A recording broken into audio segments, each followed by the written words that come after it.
Olá, meus queridos, como vão vocês? Vou contar hoje uma história muitíssimo interessante. Deixa eu aumentar um pouquinho a luz aqui.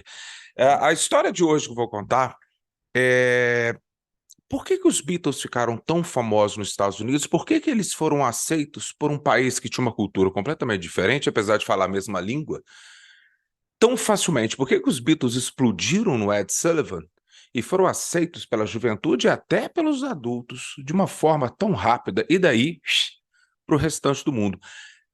Não é o que vocês imaginam, não é só por causa da música. Eu vou contar para vocês hoje essa história que é bastante interessante. Meu nome é João Moura, essa aqui é a Beatles School. Vamos lá.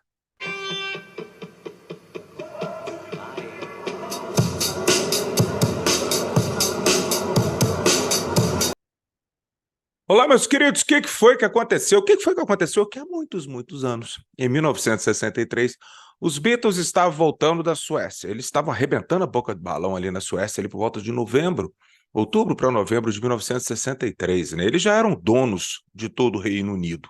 Eram muitíssimos famosos, né? Então, quando o avião, eu já contei isso várias vezes para vocês, quando o avião aterriza ali em Londres, o avião do Ed Sullivan também, porque o Ed Sullivan estava viajando de férias com a sua esposa, então ele estava na Itália, então ele foi rapidamente fazer um passeio pela Inglaterra, ali por Londres, e ele ficou pasmo daquela gritaria, ele pensou que era o primeiro-ministro, ou talvez até a Rainha Elizabeth que estava chegando, e aí alguém falou para ele que eram os Beatles, né? E ele falou, opa, o que é isso aí? Ele falou, é um grupo de rock and roll e tudo mais. E aí a história conta que ele logo ali ele já entrou em contato com o Brian Epstein. Meus queridos, o Brian Epstein ele foi até os Estados Unidos para se reunir, não apenas com a Ed Sullivan Production, né? Porque não era só o Ed Sullivan, ele tinha um time ao redor dele. Mas ele tinha que conversar também com os empresários ali, o pessoal ali da Capitol Records, né? Para poder fazer o lançamento de I Wanna Hold Your Hand ser uma coisa gigantesca ali em 1964, nos Estados Unidos, né? Porque já estava para ser um sucesso absurdo ali na Inglaterra, né? Mas os Beatles já vinham de alguns singles que haviam sido rejeitados, né? Pela Capitol, né? Como From Me to You, She Loves You, né? E não, com Please Me From Me to You, She Loves You. Então, a Wanna Hold Your Hand tinha uma cláusula no contrato, o qual tem um livro, meus queridos, é difícil de achar. Mas se um dia você se deparar com ele, se chama Beatles 64, A Hard Day's Night in America, né? Mas toda a informação que eu tirei hoje, eu não tirei daqui, não. Eu tirei de uma pesquisa um pouquinho mais extensa em outros livros, né? Então acontece, o Brian Epstein chega lá, né? E ele conversa, tal e tal, tinha que ter lá um investimento em relação a botar os Beatles nas capas das revistas como a Time, a Newsweek, tudo isso é sabido, tudo isso as pessoas sabem, né, que não foi uma coisa tão orgânica assim a chegada dos Beatles aos Estados Unidos, né? Mas por que eles foram recebidos tão bem? Porque enganar o público é um tanto quanto difícil, você pode até tentar fazer insinuações, olha como é que isso aqui é bom, tal, tal, tal, mas o povo tem que gostar. Meus queridos, os americanos, muito conhecidos como saberem apenas sobre eles mesmos, né, em sua maioria, havia um processo no pós-guerra, porque até a Segunda Guerra Mundial, a visão que os americanos tinham dos ingleses, cara, de um povo arrogante, mas era uma mini-democracia, apesar de ter uma rainha, mas tinha primeiro-ministro, era uma mini-democracia que estava encarando de frente o fascismo vindo da Itália e também da Alemanha, né? Então eles tinham essa coisa e os Estados Unidos perdeu muito dinheiro com a Primeira Guerra Mundial e muitos soldados morreram e tal. E fora isso que foram colonizados pelos ingleses, tinha aquela coisa, teve a Guerra da Independência Americana. Então eles sempre tiveram um certo chega para lá neles. Mas durante os anos 50, principalmente depois de 55, a cultura inglesa começou a ser aceita pelos americanos, porque eles começaram a ver os ingleses como eles foram aqueles parceiros que ajudaram a gente a arrebentar com a Alemanha nazista, né? Então eles já viam agora os ingleses como dá para aguentar eles, mas a cultura inglesa é muitíssimo forte e de um bom gosto, né? Vocês, não sei se vocês se lembram, se eu não me engano, foi em 2012 que teve as Olimpíadas de Londres, e uma coisa que me chamou muito a atenção, porque logo depois teríamos a Olimpíada aqui no Brasil, né? Uma coisa que me chamou, eu estudei na cultura inglesa a minha vida inteira quando eu era garoto, né? Fazer inglês lá, né? Então, o que acontece? Nesse show lá em Londres, em 2012, nós tivemos aquele momento que a Rainha Elizabeth supostamente pulou dentro de um avião, do helicóptero, com o James Bond, né? Então nós tivemos o Mr. Bean ali com a Orquestra Sinfônica de Londres, né? Nós tivemos a autora de Harry Potter, a J.K. Rowling, lendo, né? E lógico, tivemos Beatles, tivemos Queen, né? Teve o John Lennon aparecendo no telão, né, cantando Imagine, ou seja, tem muita coisa da cultura inglesa impregnada. Tem o Monty Python, tem muita coisa, né? Então, isso já vem desde os anos 50, né? Então, como teve essa relação dos americanos com os ingleses agora de uma forma mais legal, por quê? Porque em 1956, um conto do Sir Bernard Shaw, né, cara? Ele foi transformado ali em My Fair Lady para Broadway, né, cara? Aqui no Brasil ficou conhecido como Minha Bela Dama ou Minha Dama Boa, alguma coisa assim, né? Então, esse filme, os personagens, desculpa, essa peça, os personagens, ele é um americano com uma, não, era uma americana com um inglês, se eu não me engano, e eles se apaixonam e ficam juntos no final, como se a Inglaterra e os Estados Unidos ficassem no final, né? E eles gostaram muito disso, e começou também outras coisas no cinema, por exemplo, Volta ao Mundo em 80 dias, em 30 dias, né? Ou 80, agora eu esqueci, acho que 80 dias. Fez um sucesso absurdo, né? A Ponte sobre o Rio Kwai, com Sir Alec Guinness, que seria o Obi-Wan Kenobi lá dos filmes originais Star Wars, né?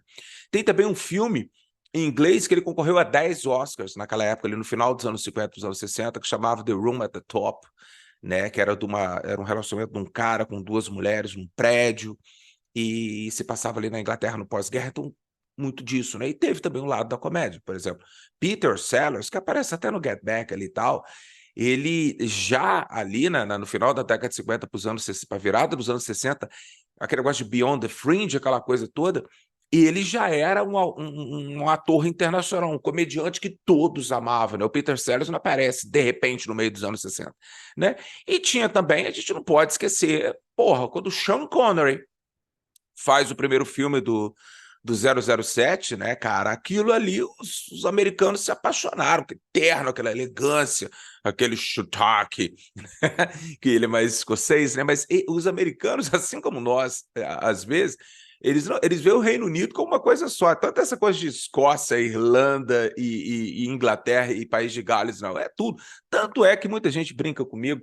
Eles falam, João, você tem um sotaque britânico, né? O meu professor tem um sotaque britânico. Isso não existe muito, não, meus queridos. É lógico que há certas cadências ali, certas palavras que são pronunciadas, né? Por exemplo, o próprio Beatles, né? Nos Estados Unidos chama de The Beatles, né? Assim como garrafa, bottle, os americanos chamam de bottle, né? E water, daughter, e tem mais um montão de coisa. Não tem muita mudança na gramática, né? Mas algumas palavras, assim como aqui em Portugal. Então, eles viam o Sean Connery, apesar de ele ter um sotaque escocês, dane-se, ele era inglês, ele era, né, britânico, né, vamos dizer assim. Né? E tinha também, ali de 62 para 63, talvez uma das maiores peças assim, que já aconteceu, chamada Oliver, né, cara? Então, ou seja, o povo ficou apaixonado e, fora isso, ainda teve o filme do Peter O'Toole, que era o Lawrence da Arábia, né, cara? Que levou o Peter O'Toole a ser, sei lá, um Brad Pitt hoje em dia, uma coisa extremamente gigante, né? Nós tivemos alguns fatores culturais também, tipo assim, da mesma forma, eu não sei se vocês sabem disso, essa celebração do Natal com a árvore de Natal, colocar aquelas bolas e presentes, aquilo tem várias origens, mas uma origem assim, que ficou muito popular nos Estados Unidos, olha quanto tempo eu vou voltar agora, no período vitoriano, o príncipe Albert, que era casado com a rainha Vitória, eles que inventaram aquilo ali, que até a gente tem isso até hoje, né, cara? De dar presente um para o outro, árvore de Natal com bola, aquelas celebrações todas, aquilo ali veio da Inglaterra, né, para os Estados Unidos, né, cara, e dos Estados Unidos para o restante do mundo, né? Mas nós tivemos também, por exemplo, alguns advogados e banqueiros ali de Nova York, eles começaram a olhar os advogados e banqueiros ali da City em Londres, com aqueles ternos bonitos, tweed, aquela coisa elegante. Eu não vou exagerar que eles não estavam usando chapéu coco, nem nenhuma bengala, né? Mas o terno, o corte do terno era bem britânico, eles se apaixonavam. Tinha o lance da Mary Quant também, né, cara, que ela morreu até esse ano, se não me engano, o final do ano passado, né, com a moda e tal. E teve, eu falei, a questão também, brincando com a rainha Vitória e com o príncipe Albert, nesse momento agora a realeza era Hollywood, né? Então a gente tinha ali a Elizabeth Taylor, com seu relacionamento com o Richard Burton, né, cara, que era inglês. Então, pô, o povo ali ficou doido, né? Então, o que aconteceu? Quando o Brian Epstein chega lá, ele com a sua inteligência, meus queridos, ele com a sua perspicácia, porque ele olhava, porque eles falavam, né, que ele era extremamente educado, muito bacana e tal, mas ele era muito apegado ao detalhe. Ele queria saber detalhes de tudo, né? Que irritou muito o pessoal do Ed Sullivan e o pessoal da Capitol. Mas o Brian sabia, porque ele foi lá para sentir aquele cheiro, tipo assim, será que os meus meninos, eu vou conseguir vender os meus meninos aqui? Porque sotaque de Liverpool, para os americanos, sotaque de Liverpool, de Birmingham, de Manchester, de Glasgow, de o quinto dos infernos que fosse ali, para eles era tudo um sotaque britânico, né, cara? Não havia muita diferença entre a pronúncia das palavras do Mick Jagger, que viria no ano seguinte, com a do Paul McCartney, do John Lennon, né?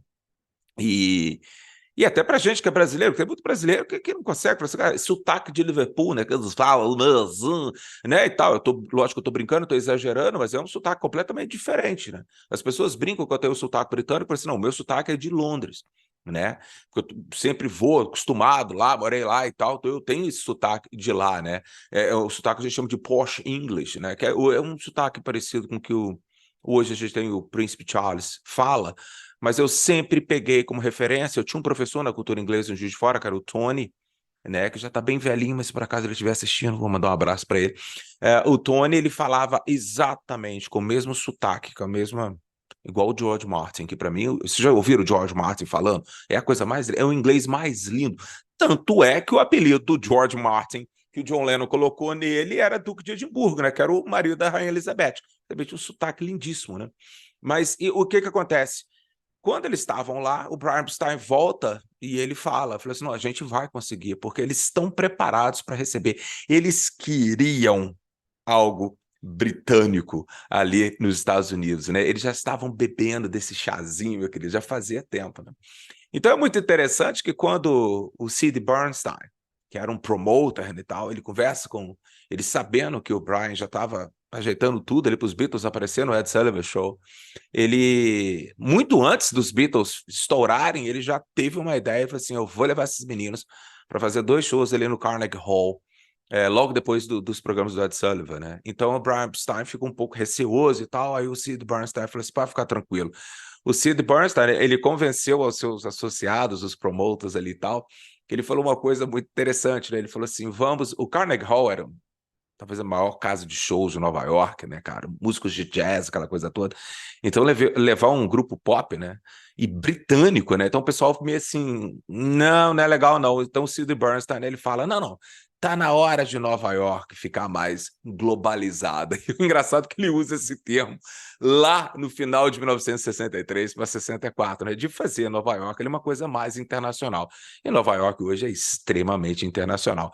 Então, meus queridos, até isso os Beatles conseguiram, né? Eles fizeram realmente, e uma coisa que eu acho muitíssimo interessante na história dos Beatles foi necessário que os americanos os consumissem primeiro, para depois o restante do mundo, a Austrália, o restante da Europa.